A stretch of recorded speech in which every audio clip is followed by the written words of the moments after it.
भगवान, इस संसार की उत्पत्ति की घटना किस प्रकार घटी?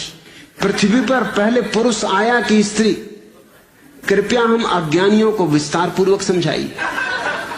H.L. जोगन, सेठ चंदूलाल गांव में आए एक महात्मा के पास गए थे। पूछने लगे, महात्मा जी क्या यह सही है कि हर व्यक्ति को मरना है? महात्मा ने कहा कि हाँ, ये तो निश्चित ही है। अरे मृत्यु से कौन बचा है? सभी को मरना है, प्रत्येक मरण धर्म है। चंदूलाल ने सिर खुजलाया और कहा कि मैं सोचता हूं कि जो व्यक्ति आखिर में मरेगा उसे शमशान घाट कौन ले जाएगा? देख तो कैसे कैसे कठिन सवाल उठते हैं आदमियों के दिमाग। ये बात तो बड़े पते की। इस तरह के प्रश्न तुम पूछते हो कि इस संसार की उत्पत्ति की घटना किस प्रकार घटी। एक बात पक्की समझो कि शिव जी का धनुष मैंने नहीं तोड़ा, मैंने नहीं बनाया ये संसार। मैं पहले ही अपने को अलग कर लेता हूं,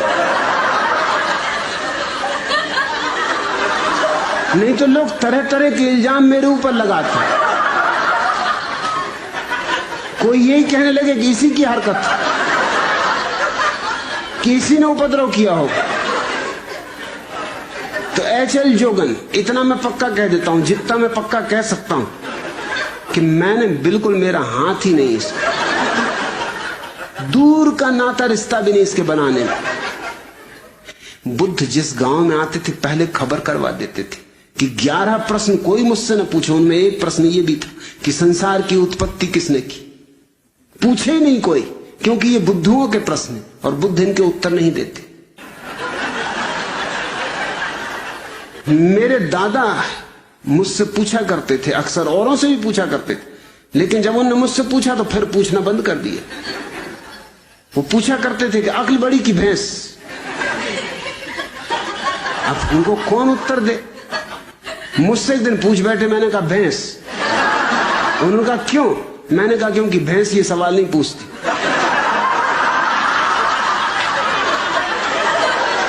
ये खुजली तुम्हारी अक्ल में ही चलती। भैंस तो बिल्कुल परमहंस दशा में।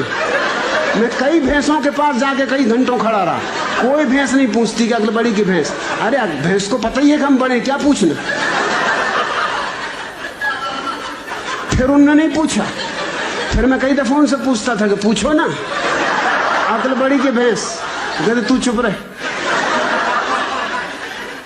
वो मुझे कहीं नहीं ले जाते थे, वो बड़ा सत्संग करते थे, महात्माओं के पास जाते थे। वो जब भी जाए मैं बैठे ही रहता था कि आया मैं भी, कि नहीं तू ले जाने नहीं, तू कुछ ना कुछ उल्टी सीधी बात कह देगा। मैंने कहा उल्टी सीधी बातें तुम लोग करते हो, मैं सीधी सादी बात करता हूं। अब तुम ये बात पूछते हो अक्ल बड़ी की भैंस, और मैंने सीधा उत्तर दे दिया कि भैंस, तो तुमको लगता है उल्टी सीधी बातें कर रहा हूं। अरे आने तो, मैं भी तुम्हारे महात्मा को जरा दिखाऊंगा। एक दफा मुझे ले गए, सिर्फ एक दफा ले गए। एक महात्मा के पास गए वो मिलने, मुझे ले गए। महात्मा की उम्र रही हो कोई 30 साल, मेरी उम्र रही होगी मुश्किल से कोई 15 साल, और मेरे दादा की उम्र रही कम से कम 60 साल। महात्मा ने उनसे कहा आओ बच्चा बैठो।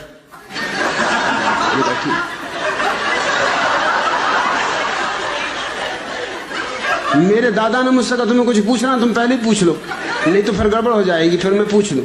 मैंने उनसे पूछा कि बच्चा एक जवाब दो। महात्मा बहुत नाराज हुए, कहने लगे मुझसे बच्चा कहते हो?